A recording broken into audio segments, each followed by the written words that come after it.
get going, let's get on the road. I am in the new Toyota Starlet, so that is what we're going to be talking about.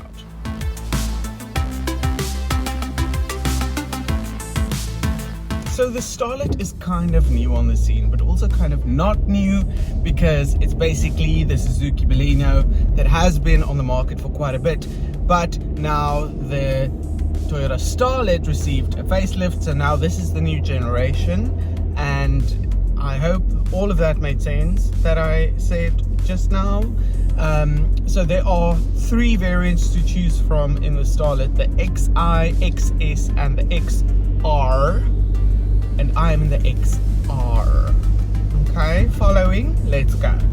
On the outside, some updates that you'll notice. At the front, the car looks more stylish and more modern.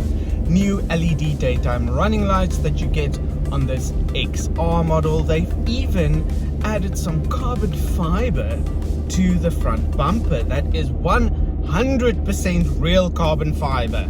Can you believe it? Well, you shouldn't, because it's not real. And at the back, you can also see nice, new, modern, stylish. Yes. I like the tail lights that kind of go onto the boot door lid.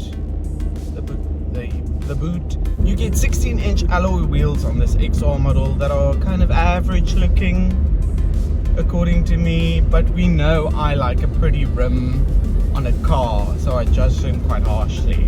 The interior looks different to the previous model, and thank goodness for that. I did not really like the look of the previous Baleno or Starlet's interior. It has a sporty-ish steering wheel. Look, it even has a flat bottom. It has a touch screen, and I didn't notice this at first, but there's quite a lot of blue detailing on the dash, on the door panels, and on the seats. Now, I'm not really sure if I like it. It's kind of growing on me. I guess it does add like a little something, a little blue. Backseat passengers get more than enough legroom, and the back seats, although being a bit blue, is very comfortable. You can definitely have a little road trip in this car.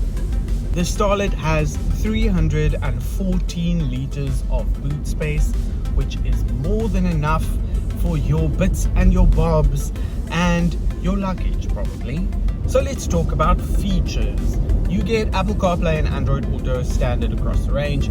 In the XR, you get a 9-inch touchscreen, where in the other models you only get a 7-inch. You get automatic climate control standard across the range, hill assist control standard across the range, rear park distance control standard across the range. With the XR, you do get a reverse park camera as well. Like a lot of things that you get standard, which is great. So what is it like to drive? It is really nice. Actually, the ride is very absorbent. It's very quiet. It's almost, dare I say it, relaxing. The car feels very solid, very anchored on the road. You feel in control of it. One thing though, the engine is a little bit noisy. So I'm in the automatic, which is a 4-speed. So when you want to accelerate quickly or overtake, the gearbox somehow goes quite low to pick up that speed, which also doesn't happen very quickly. So when you want to overtake, you kind of have to just plan a little bit. But when you're up to like a nice cruising speed, you're good to go. The Starlet range starts at 226,200 Rand for the XI and goes up to 313,300 Rand for this XR Auto. Engine wise, there is no choice apart from the 1.5 litre naturally aspirated petrol engine that you get across the range.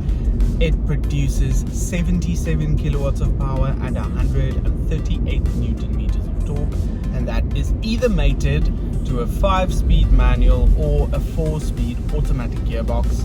Fuel consumption is claimed at 5.4 liters per 100 kilometers. At the moment, I am sitting on 6.6 liters, but I'm sure with some conservative driving, that can be brought down quite easily.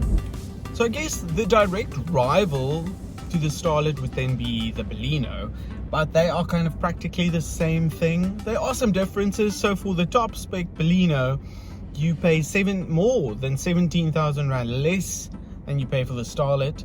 And obviously there's some feature differences between the two.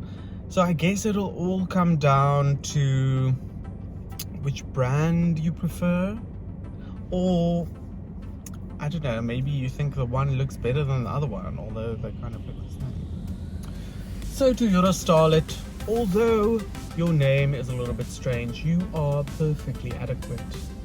Your ride is comfortable and your boot big. You complain when you must drive fast, but you sure do try.